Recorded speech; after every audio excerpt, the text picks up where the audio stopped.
culmination of almost 3 years of sporadic restrictions, coupled with the uncertainty of where and when the next lockdown would actually take place, took its toll on a population that understood the reasons for the restrictions, yet they yearned for improved management of the pandemic.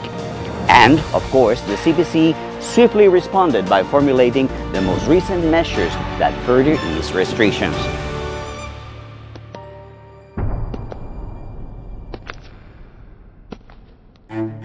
My name is Fernando Muñoz Bernal.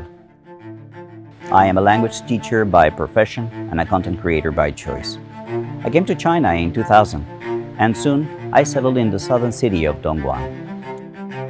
So it was Chinese New Year's Eve 2020 when my wife and I were playing cards and having some wine with my best friend's family at a 5-star hotel in Foshan City. We were having a quiet evening until a hotel employee knocked on the door and told us to check out the next day and make our way back to Dongguan, or we would be stuck there. That was the first time I learned about the COVID outbreak and the first time I had my temperature taken during the pandemic. The losses in my family were within what is described as at-risk population. Margarita, the youngest of 5 siblings, was morbidly obese, and Annabelle, the oldest, was in her mid-80s. Both of them died of COVID complications.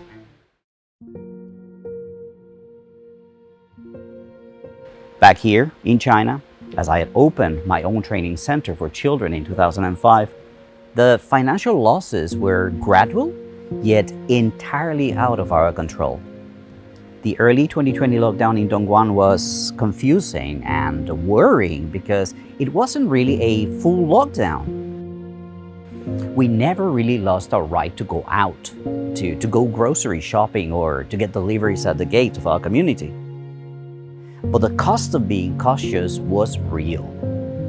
We experienced several instances in which a single case was found in a city of 10 million people, and in consequence, we would be told to stop working for 2 or 3 weeks at a time. It hurt. Every single time this happened, it hurt our business. It brought us closer and closer to a financial red line. I knew that that's how we were kept safe and healthy, but believe me, I hated every single one of those imported cases. All I could see happening abroad was an absolute circus. They'd gotten lost in debates between personal freedoms and the implementation of effective precautions like mask mandates, contact tracing, and social distancing. It was surreal.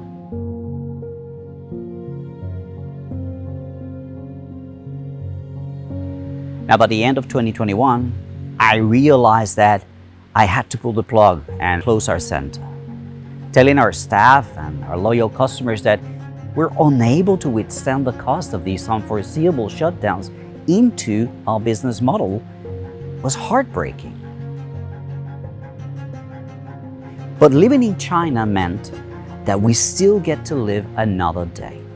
We get to have another go.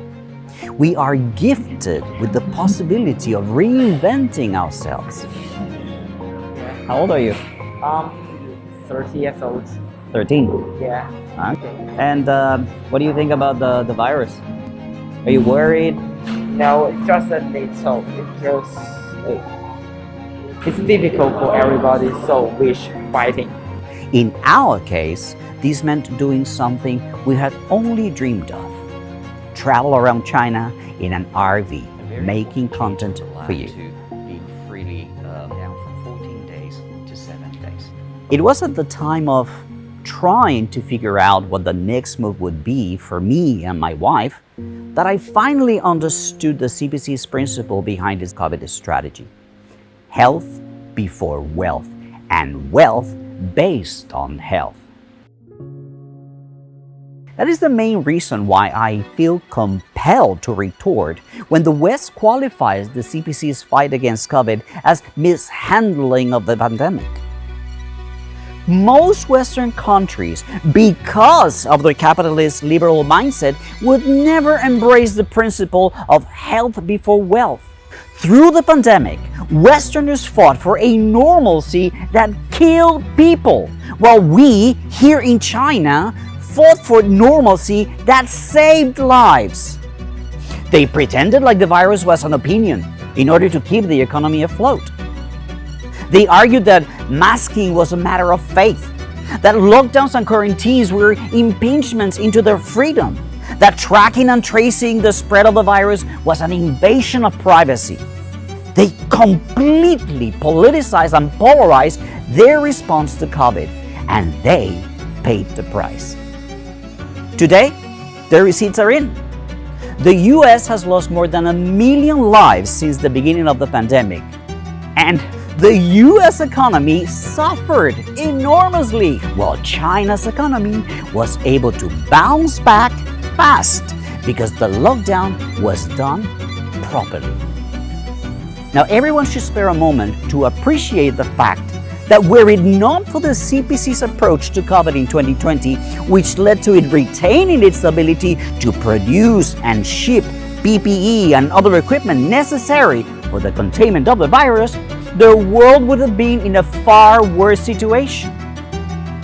Now, when Omicron hit China earlier this year, the largest, safest, and most stable country in the world, saw its iconic city, Shanghai, fumble and struggle.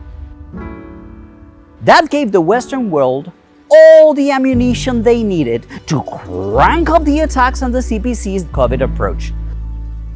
That was a new low for Western media, politicians, and pundits, in my opinion. They deliberately failed to see that at the same time Shanghai was struggling, few other cities around the country were also hit by Omicron. Yet all those cities dealt with the outbreak as mandated by the CPC's protocol. Every one of those places was out of trouble within 2 or 3 weeks. Most businesses around the country are back to normal operations. Some adapted, some found opportunities within the new normal, some closed and move on to other endeavors like me.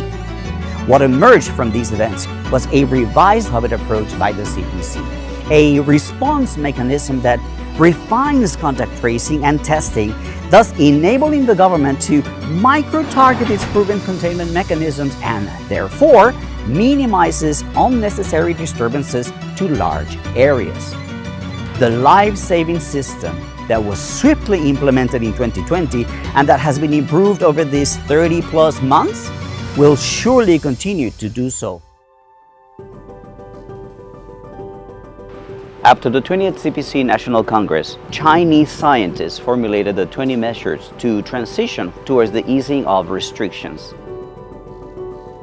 This was possible because 3 factors were actually met: the development of effective therapeutics, the recent vaccination rates increasing amongst population at risk, and the apparent reduction of virulence in Omicron. Nevertheless, the culmination of almost 3 years of sporadic restrictions, coupled with the uncertainty of where and when the next lockdown would actually take place, took its toll on a population that understood the reasons for the restrictions, yet they yearned for improved management of the pandemic. And, of course, the CPC swiftly responded by formulating the most recent measures that further ease restrictions. So, was the CPC's response to COVID mishandled? The answer is an absolute no. Has it been misunderstood? Again, no. The CPC's COVID response has been deliberately misrepresented to the public by Western governments and media. They dare not accept that the CPC's approach was the correct one. Now, has my life changed dramatically due to COVID and the necessary response? Yes, of course it has. But today, after reinventing myself, I am realizing a long-time dream of traveling through China in my RV. I still teach a few students online, which fully supports my lifestyle. My dog gets to swim every single day in the sea. My 2 cats enjoy seeing the world from a ground-level perspective as opposed to a high-rise view. My wife and I, we're making new friends at every new location that we stop. We are seeing China up close, documenting a side of this beautiful country that very few people have seen abroad. And I am doing my best to bridge China and the West by presenting to you the people and the truths here.